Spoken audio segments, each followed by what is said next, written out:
Magsisigang tayo ng... Ilagay na natin ang okra, sili, labanos, talong, igisa-gisa-gisa. Lagay ang sabaw ng sinaing, pinagugasan ng sinaing para masarap ang sinigang. Kangkong!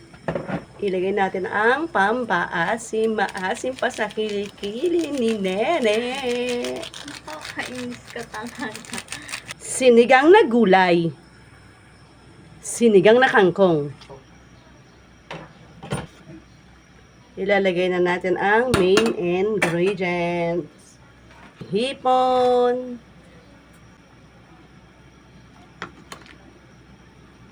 Luto agad, kalalagay ko lang. Grabe yung init. Konting kulo, ayos na to, kainan na. Ayan. Ang bilis yung lubang mo, hindi ba pagkalangoy niya, luto agad siya.